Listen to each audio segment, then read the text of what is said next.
السلام علیکم پیارے بچوں، آج ہماری کہانی کا موضوع ہے گڈ لک۔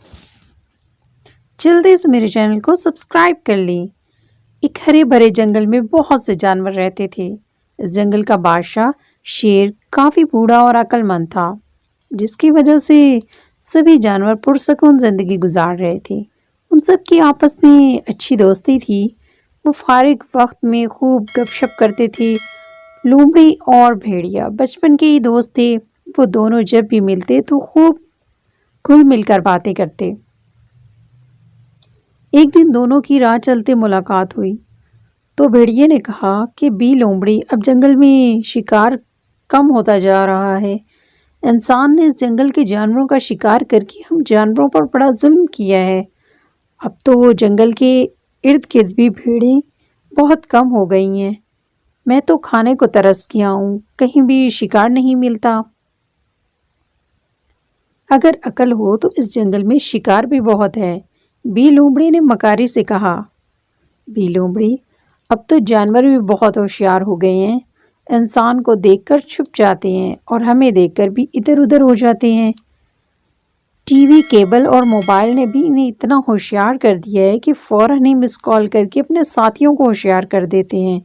اب تو ٹویٹر اور وائی فائی بھی ان کی دسترس میں ہے۔ بھیڑیے نے کہا، اچھا آؤ ٹرائی کرتی ہوں۔ یہ کہہ کر لومڑی نے بھیڑیے کو ساتھ لیا اور ندی کی طرف چل پڑی۔ وہاں دیکھا کہ بہت سی مرغابیاں اور دوسرے پرندے پانی میں تیرتے ہوئے اٹکیلیاں کر رہے تھے۔ لومڑی نے بھیڑیے کو جھاڑیوں میں چھپا دیا اور خود مرغابی کی طرف بڑھ گئی۔ پھر اس نے مسکراتے ہوئے مرغابی سے کہا، کیسی ہو میری پیاری دوست؟ مرغابی بولی، اچھی ہوں لومڑی، تمہاری چالاکی کے بڑے قصے سن رکھے ہیں اور اس لیے تمہیں دیکھ کر ڈر لگتا ہے۔ تمہارا دوست بھیڑیا کہاں ہے؟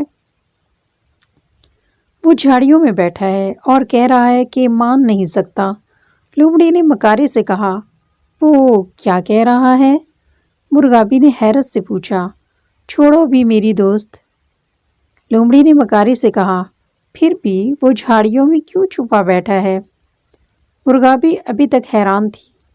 وہ کہہ رہا تھا کہ مرغابی کے پر بڑے سخت ہوتے ہیں، اگر اس کا تکیہ بنایا جائے تو اس پر سر رکھ کر کوئی سو نہیں سکتا، مگر میں کہتی ہوں کہ تمہارے پر بڑے نرم ہوتے ہیں، ان کا تکیہ بڑا نرم ہوگا۔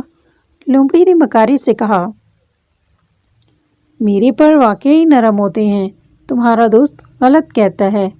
مرغابی نے پانی میں چکر لگاتے ہوئے کہا، یہی بات میں نے بھیڑیے سے کہی تھی، مگر وہ مانتا ہی نہیں۔ لومڑی نے آنکھیں مٹکاتے ہوئے کہا۔ مرغابی نے خوش ہو کر پانی میں غوطہ لگایا اور کافی دور جا کر پانی میں ابھری۔ اسے دیکھ کر لومڑی نے چلاکی سے کہا، میں اسے بتا دیتی ہوں کہ تمہارے پر کتنے نرم ہیں۔ تم ایسا کرو کہ مجھے اپنا ایک پر دے دو تاکہ وہ اسے چھو کر دیکھ لے۔ ٹھیک ہے، میں تمہیں اپنی دم کے چند پر دیتی ہوں۔ یہ کہہ کر مرغابی جو ہی لومڑی کی طرف مڑی تو لومڑی نے اسے دبوچ لیا اور چند لمحوں میں ہڑپ کر گئی۔ پھر اس کے نرم و نازک پروں کا تکیہ بنا کر اس پر بیٹھ گئی۔ بھیڑیا بڑی حیرانی سے سب کچھ دیکھ رہا تھا۔ لومڑی نے اس سے کہا، دیکھا تم نے، یہاں ہر وقت شکار مل سکتا ہے، بس عقل استعمال کرنے کی ضرورت ہوتی ہے۔ یہ سن کر بھیڑیا جھاڑیوں سے نکلا اور وہ بھی ندی کی طرف بڑھا۔ اب اسے بھی لومڑی کی طرح کسی بے وقوف اور نادان مرغابی کی تلاش تھی۔ لومڑی نے مسکراتے ہوئے دیکھا اور گڈ لک کہتی ہوئی آگے بڑھ گئی۔ پیارے بچوں، آپ نے اکثر سنا ہوگا کہ خوشامد بری بلا ہے، مگر آج ترقی کی معراج خوشامد بن گئی ہے۔ ہر افسر کی کوشش ہے کہ میری خوشامد کی جائے، میری آؤ بھگت کی جائے اور مجھے اعلیٰ درجہ دیا جائے۔ اکثر دیکھنے میں آیا کہ ماتحت اپنے افسران کی چاپلوسی کرتے ہیں، غیبت کرتے ہیں اور سہولیات حاصل کرتے ہیں۔ وقتی طور پر تو فائدہ ہوتا ہے، مگر آخرت خراب ہوتی ہے۔